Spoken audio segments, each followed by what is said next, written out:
jump right into this shit. Yes, indeed. We got him in the house.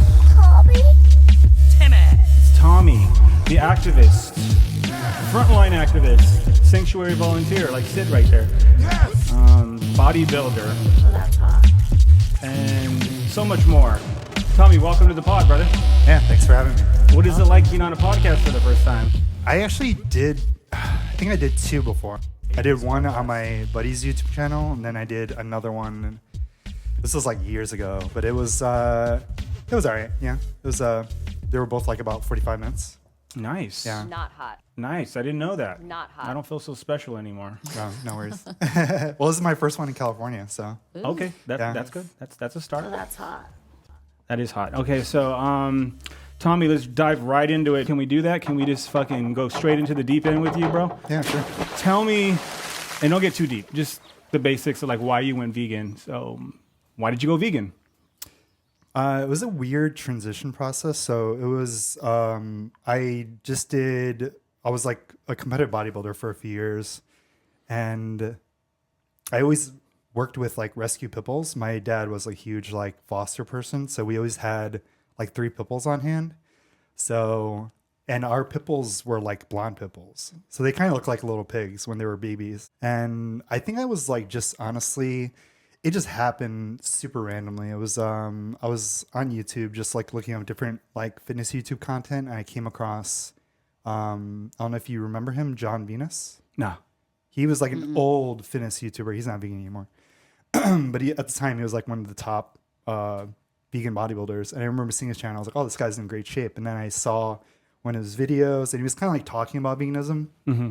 And then on the suggested videos page, I saw it was called "This Video Is Your Wake Up Call." It's a James Aspie speech. Sick. Have you ever seen that one? No. No, I know James, though. He hasn't been as active, but I used to watch his stuff. Yeah, I think the one thing that attracted me to James Aspie is because he was like young. He had like tattoos. He was in like amazing shape. He was formerly like a fitness trainer and Pretty stuff. attractive, dude. Don't lie. Yeah. Oh, that's hot. His speech was just very blunt, straightforward, and I just resonated with it more.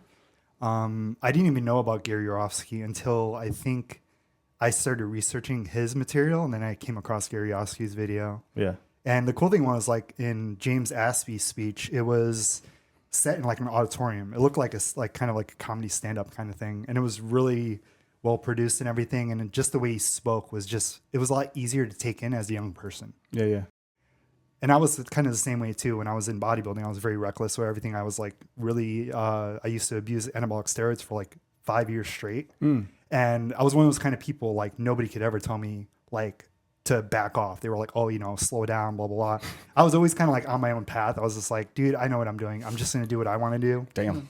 And once I heard about veganism, it was kind of like a switch flipped, where I was just like, once I realized how much of bullshit I was full of, because I try to act like this, like just kind of alpha mentality, trying to act like big and tough. And I was just like, well, it's kind of fucked up. If I'm going to be such a little coward and care so much about what people think, although I didn't care when I was like using steroids at such a like dangerous amounts at one point. And I didn't care back then. I was like, why would I care about what people think about me now if I want to like go vegan? So I kind of like just went vegetarian for like 2 weeks, and then I slowly transitioned to veganism. Wow. Yeah. So it was literally, because I used to just be like, I was super OCD. I would always have like 30 pounds of meat on me at all times. So I would always be like cooking. But the day I decided like, oh, I'm not going to eat meat anymore, I literally gave my cousin like 20 pounds of chicken. Damn. Yeah, it was crazy. What made you want to get out there and start speaking and being the dude that you are in the front lines, which not many people are willing to do? Just literally watching, like I think I was watching like Joey Carbstrong, and Blue I Luck. just like he was like that. yeah, exactly. There I am right there in the green. That's me. Oh shit! Look at tallest one there. I'm in the back, so yeah, it makes me a little bit taller. And that's my hand right there. Yeah. Hitting that little precious dude. Yeah, I think it was just more just like wanting to be essentially part of a community, but also trying to just really partake in that like community-based activism too. Yeah. The first thing I actually did was a vigil. And Wow. that was one thing that kind of was just like, oh shit, this is like, I think once I did that, I was like, I'm gonna do whatever I can. I just got involved in like every like action that happened in the Same here, Chicagoland dude. area. And when you were active, like, did you want to do it because of the community, or did you do it because of the animals? No, I did it mainly because of the animals. Yeah. Because honestly, when you first are involved in community, it can be very awkward because you don't know how people are going to receive you. Yeah. And I don't know, you just feel like, as weird as it sounds, you feel like you have commonality with people, but you always feel like out of place because everyone looks, I don't know, it's just like a new thing, you know? Was it like that for you growing up? For me, like, I seemed to always be the outsider, not by choice, but we just kept moving so much that I would never fit in because I was already moving to another city and another group of people. And I went through it all, like people being jerks to me being jerks to people, just going through this phase of like confusion and getting older, and then realizing like I still don't fit in with society. And now I'm with like a vegan group of people who also feel like they don't fit into society. Yeah. So it's pretty mind-boggling how vegans are like super special people, because we come together and we're a great team. And like when we're by ourselves, it kind of feels like it's us against the world, one person against the world. Like unless you have a really good support system. But like her mom's not vegan, my parents aren't vegan. Or your parents. You see what I'm saying? So like we're in evolution. Something's going on. Yeah. And we don't have kids though, so this is a bad thing. Like we're not gonna be able to. I mean, we could adopt and stuff, you know. But I'm just saying. So it's Necessarily, I don't really agree with. I'm an antinatalist, so I don't even want to have kids at all. I feel like this is the thing. There's a caveat to this. I hear this all the time because people go like, have kids, they're going to be vegan. And I feel like that's a huge contradiction because my dad was like the best dad ever. I got along with my dad. Like he was like, I have 2 brothers. We're all 1 year apart. We're all super close. But no matter what he tried to force on me, I never took. Like he always wanted me to be like into cars, into like fitness and stuff. But I started super late in life. It wasn't until I was like probably like 23 when I started to like actually have the similar interests. But up until that point, I was just like, I always kind of did my own thing. So it can be always like contradictory because I know there are sanctuary owners who own sanctuaries and their kids aren't vegan. It's really bizarre. And there's so many, as human beings, we're so affected by the environment around us and by the opinions of others, where it's like really tricky to like, there's no like X, 1 + 1 = 2 to like cause and effect. yeah, Exactly. Well, So you can do everything. You could have the perfect environment, the perfect nutrition, the perfect like family support, and that kid, they can just join the basketball team and they will just do whatever their friends do. Because when you look at what is the cost of raising a kid, like $18,000 a year, probably 20 now. Yeah. With inflation, I feel like that money could be better utilized with like sanctuary work, with building up activist groups. And I know so many people, once they have kids, they completely withdraw from like activism entirely. Damn. All right, well, let's get more into that. Let's get into your deep troubles after this commercial break. And let's take a little break because I got to fix this damn camera. Never made it as a wise man. Nice. I couldn't cut it as a poor man stealing. Tired of living like a blind man. I'm sick aside without a sense of feeling. And this is how you remind me. This is how you remind me of what I really am. This is how you remind me of what I really am. Okay. What up, everybody? It's the Planet Vegan Podcast. Never made it as a wise man. I love this guy's voice. Couldn't cut it as a poor man Chad Groger? Is that who that is? Yeah. I just like his voice. I don't know who the fuck he is. Oh, that's hot. But that's how you remind me. This is how you remind me. Yeah.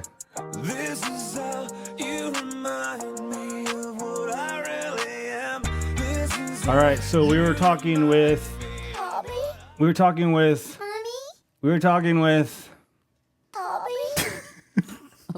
That's from Rugrats. I was going to say it. That sounds like Rugrats. That was the first thing I thought of when I heard your name. I'm like, what am I going to sample to get this guy's name to make it kind of funny? So we were talking about cutting off your wiener, how you don't want to have kids. Can we get back into that? Because some people think that's Not hot. not hot, man. People want to That have is babies. very hot. It's Please, not hot. Antinatalism, hot, not hot.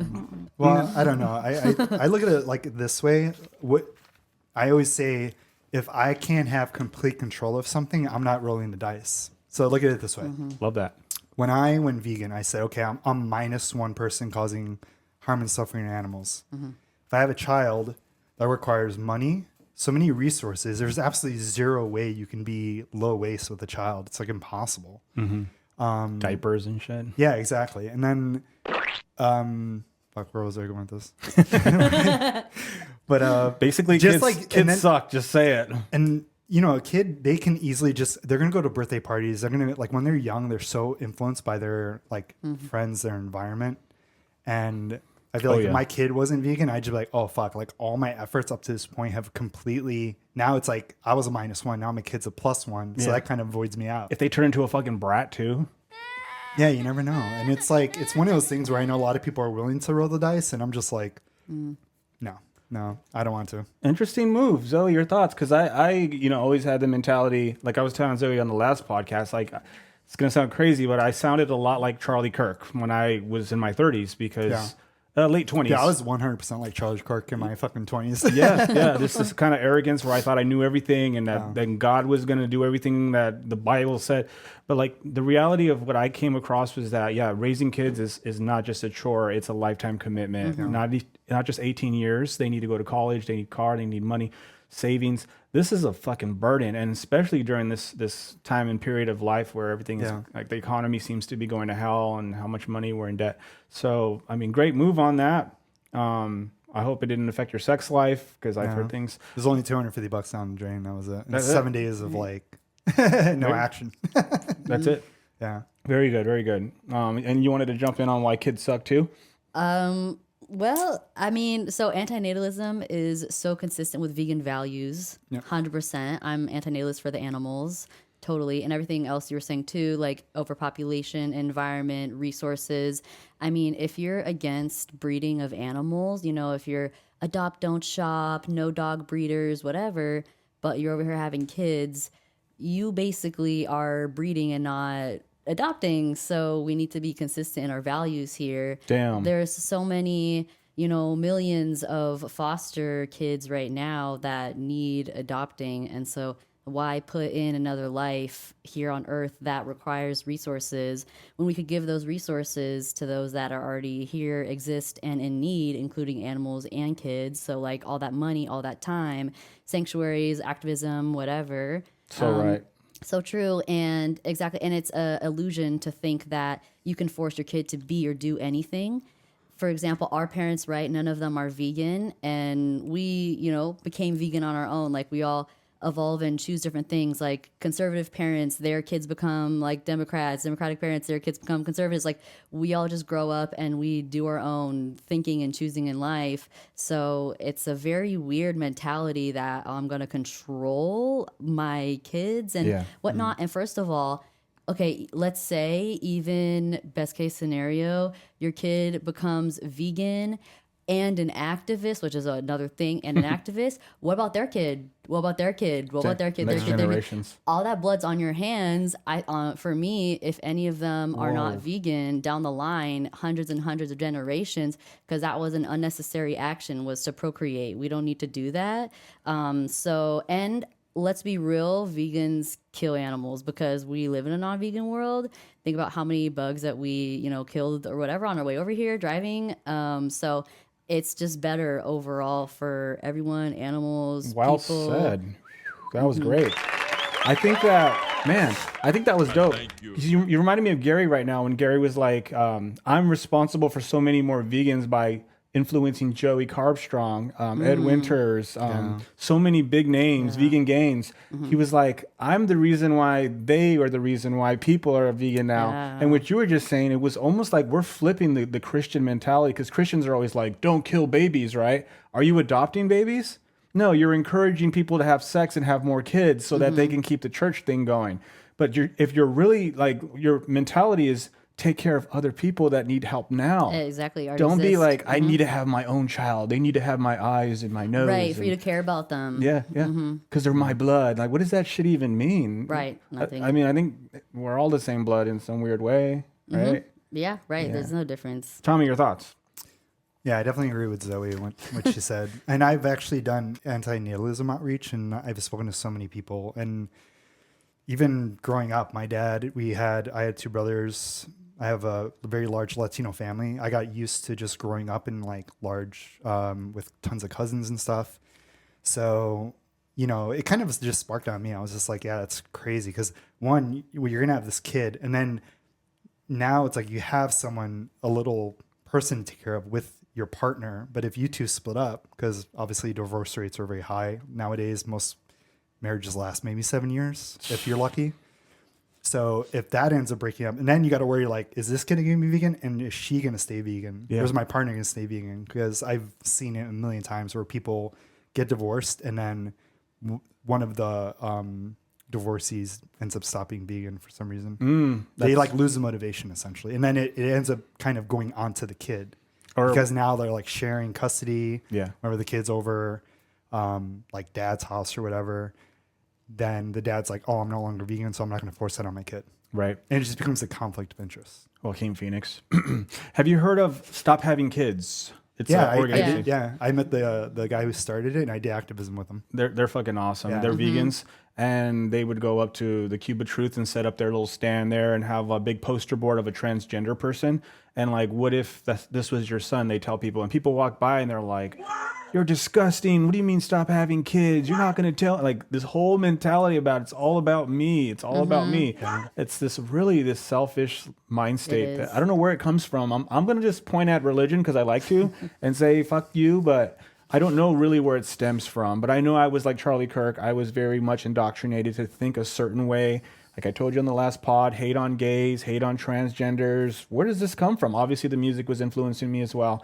So now that I've broke free from that mind state, that prison of a mind state, you know, now I'm a vegan. I'm not sure if I'm more depressed than ever or what, but I know what I'm doing is like a better thing, you know. All right, and if we can get into some confessions now, this is my fun part. This is what I love to do. I love to get people to be honest. And sometimes honesty hurts because we're not perfect. But how can we be perfect, Tommy? How can we be perfect, Zoe?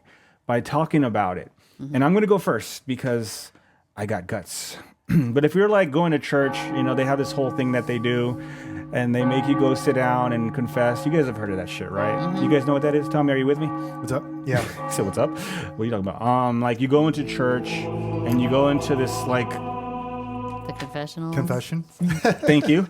And there's like some person there talking with you, like listening to you, I guess. I don't even know if they talk to you, but like for the most part, they listen to you, right? Just call you an asshole from the other side of it. You fucking bitch. Yeah, they talk to you and they're like, hey, you know, tell me what's going on in your life, you know? And I'd be like, yo, listen, Father, or whatever. I kill mosquitoes. Boo. Right. Not only do I kill mosquitoes, I hate mosquitoes.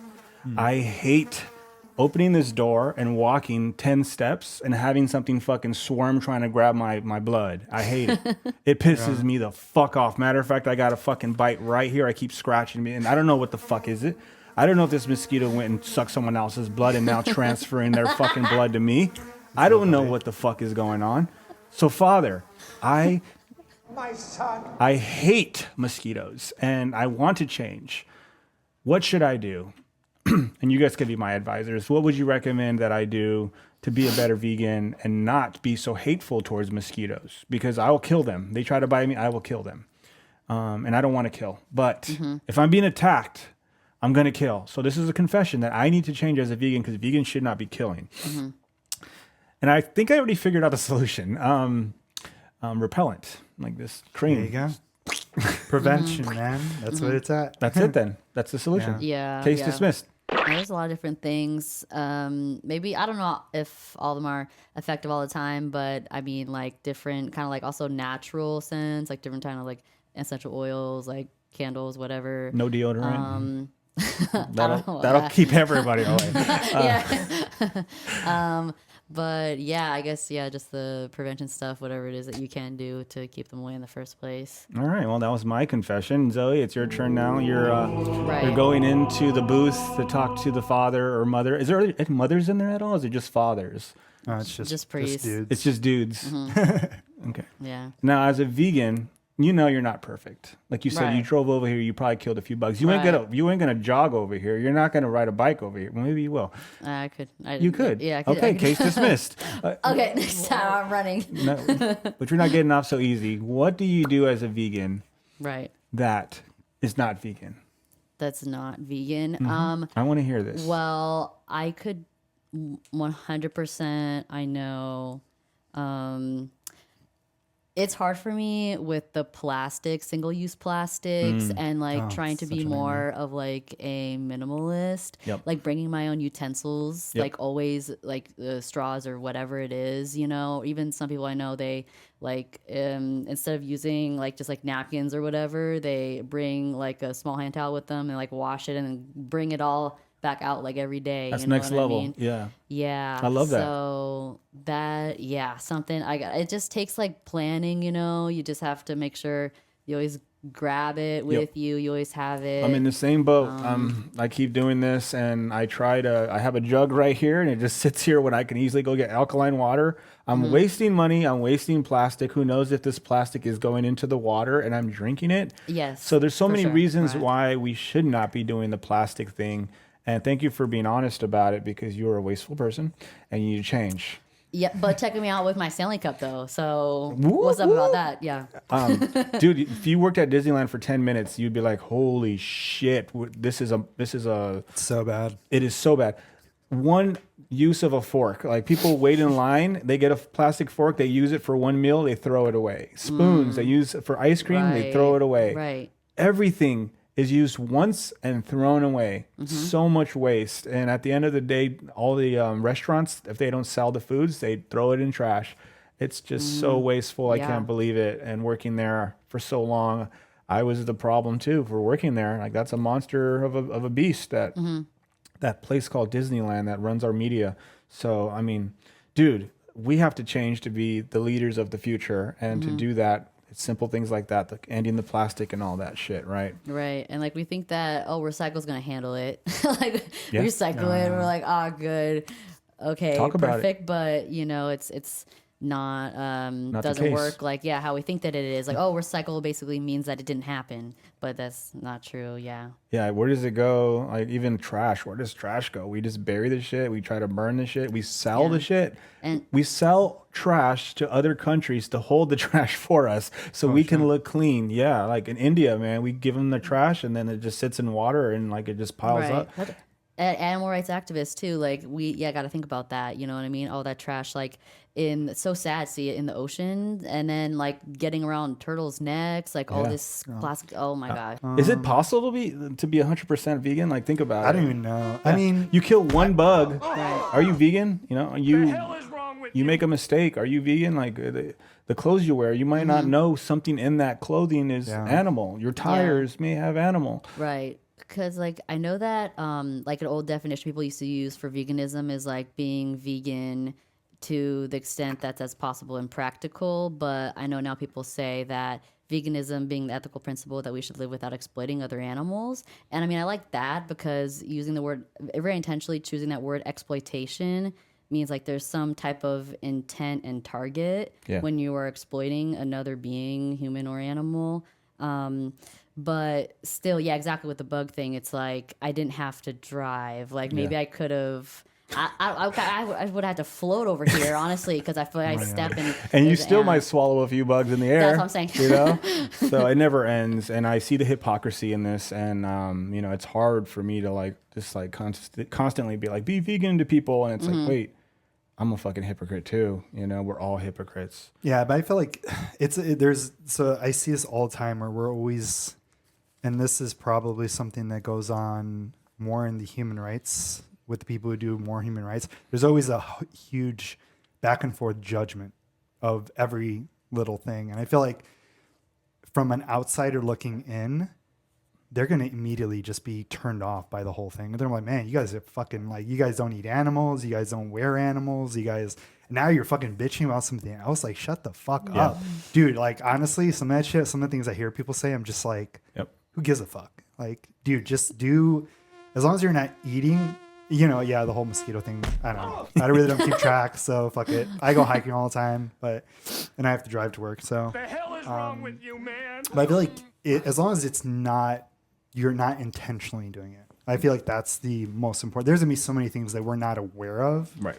and if we start to nitpick at these small trivial things, then it's just gonna be like just over judgment. What does trivial mean? Trivial things is things that you can't even keep track of. Oh, okay. It's just like, And if you did keep track, nonsensical. it'd be like OCD or like constantly Yeah, like, did I yeah. keep track of Yeah. that? Do I remember what I did that day? Because I gotta go to the church and confess my sins again. Yeah. No, we definitely are making problems for others, but I'm in the stance of like self-defense. Like if I'm being attacked, I'm gonna defend myself. That's just been my whole mentality because it's intelligent. Yeah. If you're going to get bit by everything or beat up by everybody, there's a small chance you're going to survive longer than everyone else. So be intelligent, defend yourself. Don't put up with attacks. So, Yeah. yeah. Being a vegan is you're supposed to be mindful of others and what happens to them and stuff like that. In my mind, I don't know what the fuck other people think, but when you have like the head of a deer in your house, like, and it's yours, and it's not like you live with roommates and shit and you got to share a place. Oh, that's weird. It's beyond weird. Yeah. It is beyond weird. And this is an organizer we're talking about. But is it any different than some organizer feeding dead animals to their pets? Is it any different than people being welfareists? Is that the correct way to say it? Where do we draw the line is what I'm trying to get at. And when do we, because I looked the other way. I'm like, oh, fuck. But I did mention it to the person. I'm like, hey, got a deer's head in your house, like what's going on? Oh, it's my grandfather's. He gave it to me when I was a little kid.